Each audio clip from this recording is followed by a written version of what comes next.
नमस्कार आपण मानक daily life with Odia channel को स्वागत। चलतु आज जानिबा 30 सेप्टेम्बर रे कौन रही इतिहास। जदि आपण माने आज प्रथम थर पे चैनल को आस्थांती ताहले प्लीज आपण माने चैनल को सब्सक्राइब कर दियंतु। आज होचे इंटरनेशनल ट्रांसलेशन डे।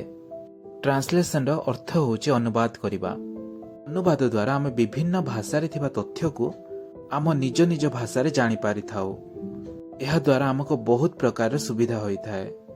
सेहिति पय तो एहाको शिक्षा क्षेत्र रे अधिक उपयोग करा जायछि। आमे विभिन्न समय रे भिन्न भिन्न भाषारू अनुवाद होइथिबा पुस्तक मध्य पढ़ी थाउ। 30 सेप्टेम्बर 1898 मसीहा रे न्यूयॉर्क सहर स्थापना करा जायथिला। 30 सेप्टेम्बर 1993 मसीहा आजिर दिन रे महाराष्ट्र लातूर ठारे एक भयानक भूमिकंप होइथिला, जहार तीव्रता थिला 6.4। यह फल लातूर संपूर्ण रूप से ध्वंस होइथिला। एही ध्वंस रे 10,000 अधिक लोक मृत्युवरण करथिले। आज इतिहास एतिके।